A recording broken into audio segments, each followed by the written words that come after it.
Yosa, kembali lagi di Kakoi Anime. Dan ya, ini dia full review manga One Piece chapter 1114 berjudul Sayap Icarus. Dan juga ditemani cover story Yamato yang akan melakukan suatu perjalanan mengantarkan pedang Yasui ke tempat kuil.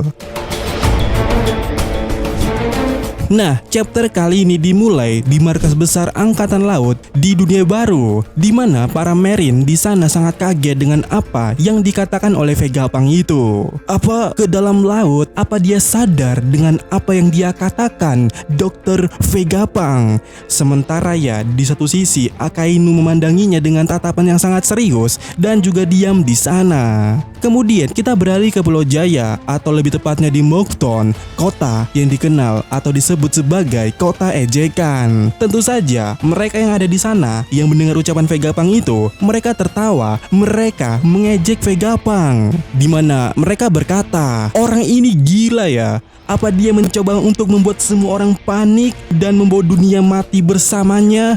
Bagaimana caranya seluruh dunia bisa tenggelam? Ayolah Tuan Jenius. Lalu scene berpindah ke Water Seven. Di sana juga orang-orang tidak percaya. Mereka berkata kalau Vegapunk berbicara mengenai kota ini, kota Water Seven ini yang akan tenggelam, maka aku akan langsung percaya kepadanya. Tapi dia mengatakan seluruh dunia akan tenggelam. Yang bener aja, butuh lebih banyak sekedar air pasang untuk melakukan hal itu, bukan? Dan di sana kita bisa melihat wajah Paul yang sangat panik di sana. Kemudian scene kembali pindah dan kali ini berada di Impel Down. Di sana Doflamingo tertawa dan juga berkata, ini semakin bagus. Bukankah tugasmu untuk mengurus para tahanan Magellan? Apa yang akan kau lakukan jika penjara ini benar-benar terendam oleh air? Dan di sana Magellan yang sudah turun jabatan yang hanya seorang sipir berkata, kau benar, kenaikan air laut yang baru saja terjadi kemarin membuat kekacauan pada beberapa sel, dan itu hanya 1 meter saja. Jadi berapa meter yang dibutuhkan untuk menenggelamkan seluruh dunia? Dan di sana Doflamingo berkata, berbeda wilayah perkotaan akan hancur jika permukaan laut naik hanya 5 meter saja. Mungkin kita harus melakukan evakuasi. Kita selalu bisa pergi ke tempat yang lebih tinggi, dalam tanda kutip. Wup, apa maksud dari Doflamingo ini?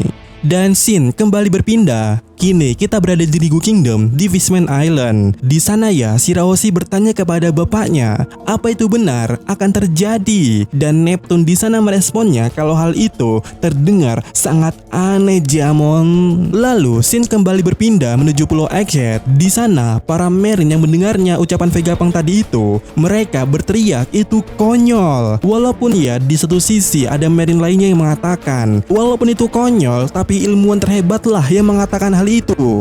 Dan di satu sisi lainnya ada kroco lainnya yang berkata, sebenarnya tidak penting itu benar atau tidak, tapi hal ini jelas akan menyebabkan kepanikan dan kekacauan yang sangat massal. Lalu di satu sisi lainnya kita melihat Marine yang cukup berpangkat di sana mengatakan, sudah cukup dengan kebodohan dan kegilaanmu Vegapunk. Sementara ya, kelima guru lainnya di sana saling menghubungi. Mereka panik. Mereka berkata, cepat lenyapkan seluruh Denden Mushi. Tidak, habisi seluruh makhluk hidup yang bisa kau rasakan. Kita bisa mengurus akibatnya nanti. Kemudian di sisi lainnya kita melihat Yok berlari bersama senjatanya dengan wajah yang sangat kesal. Dan dia juga berkata, Stella sialan, apa dia benar-benar akan membocorkan semuanya? Lalu scene kembali ke orang-orang yang merespon ucapan Vegapunk di luar pulau. Yang di sana Vegapunk berkata, tolong dengarkan prediksi yang akan kubuat ini. Jika data sensorku tepat, beberapa hari dari saat aku rekaman ini, sebuah gempa bumi yang sangat dahsyat akan mengguncang seluruh dunia. Dan setelah mendengar itu, kita melihat Smoti dan Mondor meresponnya. Jangan bilang yang dia maksud gempa bumi itu adalah gempa bumi hari ini. Bukankah dia telah mati setelah melakukan perekaman itu? Di mana di saat yang sama juga siaran Vegapunk kembali tersiar, di mana Vegapunk berkata, setelah bencana ini permukaan laut dunia akan naik 1 meter. Beberapa pulau tidak akan bisa dihuni lagi. Dan tentu saja akan banyak pantai yang akan tenggelam. Lalu kemudiannya di saat yang sama ya kita melihat tempat yang telah dibanjiri oleh air. Orang-orang di sana berusaha mengevakuasi dirinya dengan kapal kecil dan rumah yang memiliki beberapa lantai. Dan juga mereka sambil berteriak, "Anjay, tidak mungkin Vegapunk tahu soal ini." Lalu di part berikutnya kita juga melihat Tonjit di Long Island serta Kuzan di Hachinosu, di mana di Hachinosu ya salah satu kru coba teriak, yang bener aja dia bisa memprediksi hal ini. Lalu kemudiannya Vegapunk kembali berkata, "Jika hal ini tidak terjadi, silakan kalian abaikan sisa pesanku ini. Tetapi jika hal ini benar-benar terjadi, maka tolong dengarkanlah yang akan kukatakan ini." Dimana Shin kembali ke Egghead dengan pesan Vegapunk yang masih berkata, "Gempa bumi yang baru saja aku prediksi itu tidak bisa dikatakan sebagai fenomena alam." Dimana ya di panel berikutnya kita melihat Saturn sangat kesal dan berkata, "Vegapunk, hentikan ucapanmu itu." Sembari di satu sisi ya kita melihat Saturn terus dibombardir oleh Nami dan Lilith serta Brook yang menyerang mereka di sana. Sementara Chopper menggunakan guard poinnya untuk melindungi Robin. Dan ketika Saturn berkata, "Pergi dari sini," semua orang terpental. Namun Robin berhasil menangkapnya dengan tangan-tangannya itu yang ia bentuk seperti jaring laba-laba.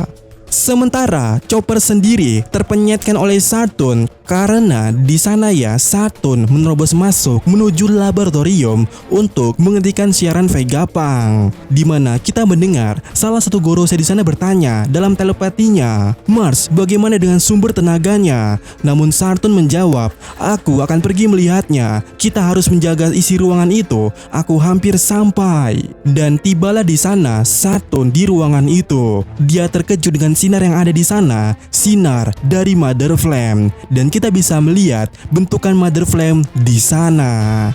Dan ya, seperti yang saya tuliskan pada judul pada video kita kali ini, kita bisa melihat fix ini Uranus. Mother Flame adalah Uranus. Soalnya begini, jika kita melihat cover story Enel, kita harusnya tahu ya, di sini ada 3 senjata kuno. Jika ini adalah Poseidon Sea King, ini Pluton memiliki rancangan blueprint, seharusnya ini adalah Uranus. Dan secara bentuk ini sama. Dan bagaimana menurut kalian? Dan ya, kita kembali ke chapter. Di saat yang sama dengan adegan tadi itu, pesan Vegapunk juga kembali terdengar dan di sana Vegapunk berkata, "Aku dengan naifnya selalu mencari kedamaian dan kemakmuran, dan itu membawaku kepada apa yang menjadi dosa besarku yang pertama. Aku terpaku kepada mimpiku untuk membuat sumber abadi, tenaga yang abadi, bertekad untuk membawa dunia ke masa depan yang besar dan juga cerah. Tapi aku terbang terlalu dekat dengan matahari. Harusnya aku tidak besar kepala untuk memahami kemana arah dunia ini." Kemudian kita melihat nyala api kecil di sana dari Mother Flame, sembari kita melihat Saturn yang kembali ke wujud manusianya. Di sana dia menghancurkan semua dinding musuh yang ada dan dibarengi pesan dari Gorosei lainnya kalau kita harus melenyapkan seluruh kehidupan. Kita tidak boleh berhenti. Sementara itu, kita bisa melihat ya robot kuno di sana terus berjalan dan juga ditembaki oleh Marine di sana. Namun, tentu saja itu tidak ngefek, bos. Bahkan Marine di sana bertanya-tanya bagaimana cara untuk menghentikannya. Sementara di sisi lainnya di lautan api ada Dory dan Brogy serta Luffy yang telah memasuki gear 5-nya di sana dikejar oleh Warkuri. Kemudian Shin kembali ke Vegapunk.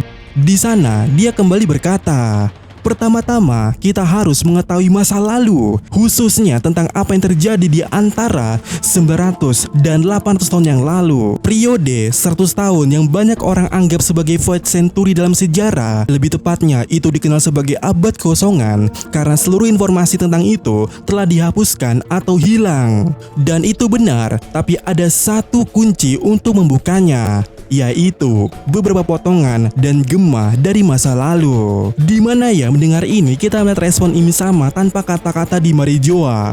Lalu di satu sisi lainnya kita melihat para Tenryubitor di sana. Mereka sangat marah dan protes kepada Marine. Apa yang mereka lakukan? Kenapa tidak cepat untuk menutup mulut orang ini? Sementara Tenryubitor lainnya yang bernama Sarle, dia penasaran dan berkata, "Fate Century, apa yang dia bicarakan itu. Namun Vegapunk kembali berkata, jawaban dari hilangnya sejarah ini adalah Poneglyph. Batu-batu kesepian itu berada di berbagai tempat yang tenang dan sunyi di seluruh dunia. Tulisan yang terukir di batu itu setelah diterjemahkan akan menjadi satu-satunya metode kita untuk melihat masa lalu yang tidak kita ketahui itu. Dimana ya, di momen yang sama kita melihat Saul di Elbaf duduk dan tidur di sana sambil tertawa tersisi-sisi. Sementara itu di Orange Town, di sana kita melihat Kades di sana dan cucunya yang berkata, kau tahu dahulu sekali 20 raja itu bekerja sama untuk menciptakan dunia. Lalu kita juga bisa melihat Margaret di Amazon Lily. Dan kemudiannya kita kembali ke Vegapunk, di mana Vegapunk berkata, meskipun begitu, Poneglyph adalah satu-satunya metode dan percobaan untuk menerjemahkan Poneglyph dianggap sebagai hal yang tabu oleh world government. Dan karena hal itu, aku terpaksa harus melakukan dosa besarku yang kedua. Aku mengkhianati pemerintah dunia dan mempelajari era terlarang ini sendirian. Aku cukup beruntung karena aku mewarisi beberapa dokumen dari sebuah grup arkeolog luar biasa yang membuatku bisa menerjemahkan beberapa Poneglyph. Aku mengejar penelitian ini sejauh yang aku mampu dan aku tidak menyesalinya sama sekali. Lagi pula, sejarah adalah sebuah kisah.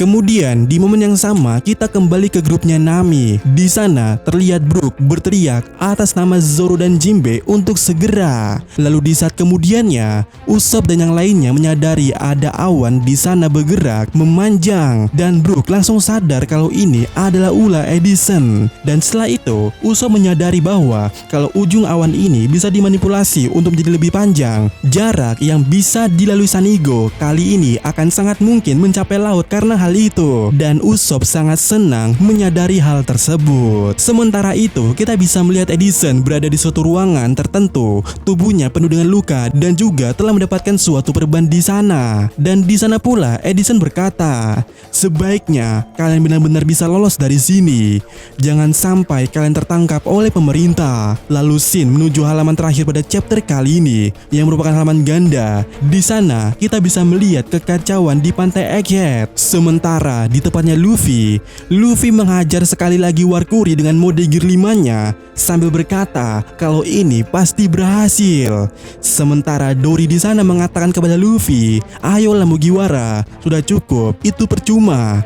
Dan benar, Luffy kembali kesakitan dan juga membuat wajah yang sangat lucu, di mana tingkahnya itu membuat Dory dan Brogy tertawa sambil berkata, hentikan itu, kau membuatku tertawa. Di mana di momen yang sama juga Vegapunk di sana juga berkata dalam siarannya itu, sebenarnya aku hanya mengikuti bagian kecil tentang kisah 100 tahun yang panjang itu. Aku tidak bisa meninggalkan kalian dengan spekulasi dariku. Jadi apa yang aku katakan nanti ini adalah sebuah fakta yang aku tahu. Dan bintang dari cerita ini adalah terlahir 900 tahun yang lalu di sebuah kerajaan yang maju dan berlimpah. Dan sama seperti Nika, dewa matahari legendaris dari Elbaf, dia juga bertarung dengan tubuh yang elastis dan memanjang. Mereka memanggilnya dengan sebutan Joy Boy. Dia adalah orang pertama yang pergi ke laut dan dia orang pertama yang disebut sebagai bajak laut.